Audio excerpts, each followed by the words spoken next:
आलिम के बोल भी हम कंटिन्यू करते हैं और एक सरप्राइज था, जो सरप्राइज थोड़ा सा रहने के लिए बस इतना बता देते हैं कि मरियम के लिए एक सरप्राइज है जो आज ही अनाउंस करेंगे। मरियम की मामा को भी शायद नहीं पता, बताना नहीं है, कुछ है अभी नहीं बता रहे।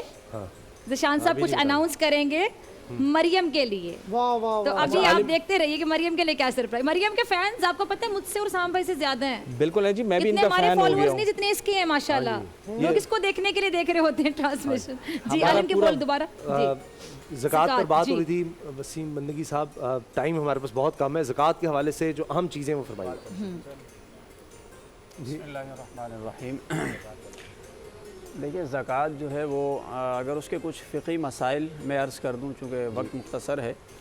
एक तो ये है कि ज़कात किस शख्स पर वाजिब होगी, उसके लिए शरीयत मुतहरा ने एक निसाब मुकर्रर किया है। एक मुसलमान शख्स, आक़िल और बालिग़ शख्स उस निसाब का अगर मालिक होता है और उस निसाब पर पूरा साल गुज़रता है तो उस पर ज़कात वाजिब हो जाती है। निसाब जो है वो या तो सोने की सूरत में होता है या चांदी की सूरत में।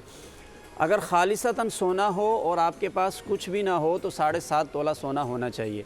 लेकिन अगर सोने के साथ कुछ और चीज़ है, जैसे कैश में रकम है आपके पास या कोई माल तिजारत है, चांदी है, तो फिर उसका हिसाब हम लगाते हैं 52.5 तोला चांदी से।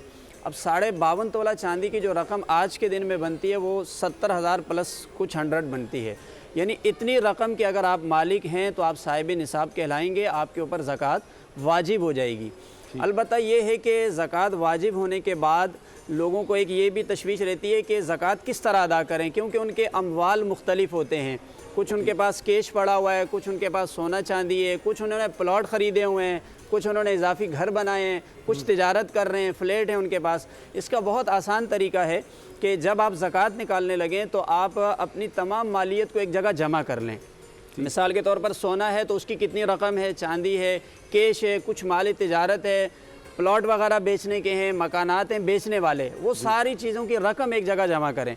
जब कुल रकम एक जगह पर आ जाए, फॉर एग्जांपल 20 लाख है, 30 लाख, 10 लाख, उसके ऊपर 2.5% आपको ज़कात अदा करनी होती है। ये 2.5% निकालना भी बहुत आसान है। जितनी रकम आपकी बनी है उसको आप 40 पर डिवाइड कर दें, 40 से तकसीम करेंगे तो उसका आंसर आ जाएगा, वो 2.5% आपको ज़कात देनी है। अच्छा, बहुत सारे लोग ये भी कहते हैं कि हम पर कर्ज़ है तो लिहाजा ये कर्ज़ की वजह से हम पर ज़कात वाजिब नहीं होती। इसकी थोड़ी वजाहत कर देता हूँ। कर्ज़ 2 तरह के होते हैं। एक कर्ज़ वो होता है जो तवीलुल मियाद होता है, जो आपने कई सालों में अदा करना है अक़सात की सूरत में। एक होता है जो फिल फ़ौर अदा करना है।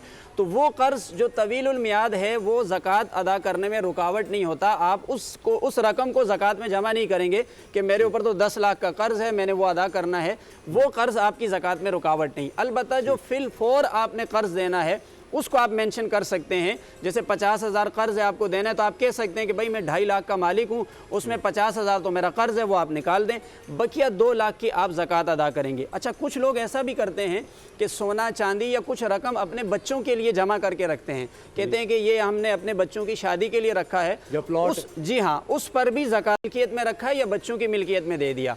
अगर वालदेन की अपनी मिल्कियत में है तो फिर वालदेन ही ज़कात अदा करेंगे। अगर बच्चों की मिल्कियत में दे दिया तो फिर बच्चों पर उसकी ज़कात वाजिब होती है। इसी तरह कुछ लोग हज के लिए, उम्रे की अदायगी के लिए रकम जमा करते हैं, इसके ऊपर भी ज़कात वाजिब होती है जब तक ये रकम आपके पास रखी हुई है। बहुत से अफराद प्लॉट वगैरह ख़रीद लेते हैं और बिज़नेस प्लान होता है उनका, तो उनकी कुल मालियत पर ज़कात होती है जो आपने बेचने के लिए या आगे ख़रीदो फ़रोख्त के लिए रखे हुए हैं। अलबत्ता जो चीज़ें किराए पर आपने दे रखी होती हैं तो उनका जो सालाना आपको किराया आएगा, आपके पास जो बचत होगी उसके ऊपर आप 2.5% ज़कात अदा करेंगे। एक चीज़ आखिरी कह देता हूँ, जो चीज़ें ज़ाती इस्तेमाल के अंदर होती हैं उन पर ज़कात वाजिब नहीं होती है। ए नूरे खुदा, नूरे बसीरत की तलब है, रमज़ान का सदका तेरी रहमत की तलब है, मख्फी हैं इसी माह में रहमत के करीने, गर्दाब से निकले हुए बख्शिश के सफीने, गोया हैं तेरे इश्क में हम सब बराबर, मजलिस को तू गुलदस्ता फिरदौस बना दे, रिंदों को सनाए शहलौलाक पिला दे, तू शम्मे कलम को यदे बैज़ाई अता कर, बच्चों को तो इफ्तार में तस्नीम अता कर।